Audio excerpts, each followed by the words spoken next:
Capítulo 17. Sede perfeitos. Os bons espíritas. O espiritismo bem compreendido, mas sobretudo bem sentido, conduz forçosamente aos resultados acima, que caracterizam o verdadeiro espírita como o verdadeiro cristão, pois um e outro são a mesma coisa.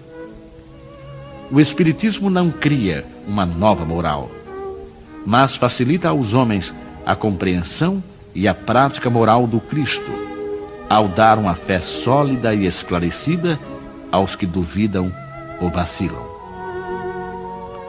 Muitos, porém, dos que creem na realidade das manifestações, não compreendem as suas consequências nem o seu alcance moral.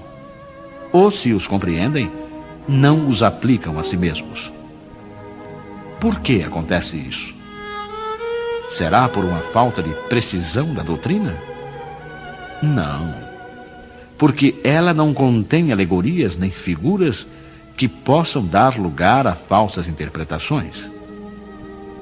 A clareza é a sua própria essência, e é isso que lhe dá força para que atinja diretamente a inteligência. Nada tem de misteriosa, e seus iniciados não possuem nenhum segredo que seja oculto ao povo. Seria necessária, então, para compreendê-la, uma inteligência fora do comum?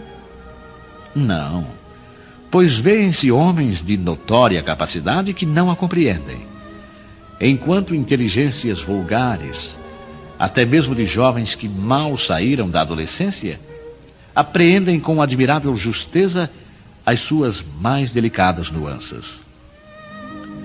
Isso acontece porque, de qualquer maneira, a parte material da ciência não requer mais do que os olhos para ser observada, enquanto a parte essencial exige um certo grau de sensibilidade que podemos chamar de maturidade do senso moral. Maturidade essa independente da idade e do grau de instrução, porque é inerente ao desenvolvimento, num sentido especial, do espírito encarnado. Em algumas pessoas, os laços materiais são ainda muito fortes para que o espírito se desprenda das coisas terrenas. O nevoeiro que as envolve impede-lhes a visão do infinito. Eis porque não conseguem romper facilmente com seus gostos e os seus hábitos, não compreendendo que possa haver nada melhor do que aquilo que possuem.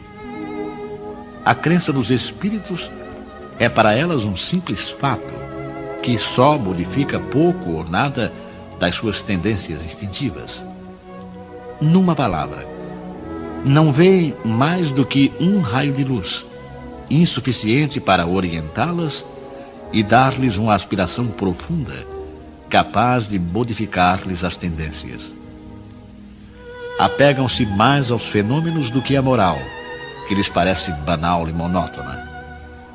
Pedem aos espíritos que incessantemente as iniciem em novos mistérios, sem indagarem se se tornaram dignas de penetrar os segredos do Criador. São, afinal, os espíritas imperfeitos, alguns dos quais estacionam no caminho ou se distanciam dos seus irmãos de crença porque recuam ante a obrigação de se reformarem, ou porque preferem a companhia dos que participam das suas fraquezas ou das suas prevenções. Não obstante, a simples aceitação da doutrina, em princípio, é um primeiro passo que lhes facilitará o segundo, numa outra existência.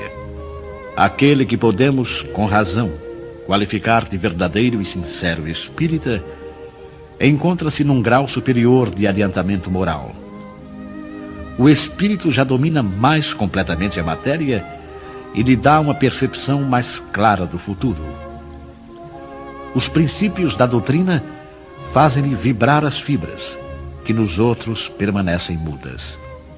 Numa palavra, foi tocado no coração e por isso a sua fé é inabalável. Um é como o músico que se comove com os acordes. O outro apenas ouve os sonhos. Reconhece-se o verdadeiro espírita pela sua transformação moral e pelos esforços que faz para dominar suas más inclinações.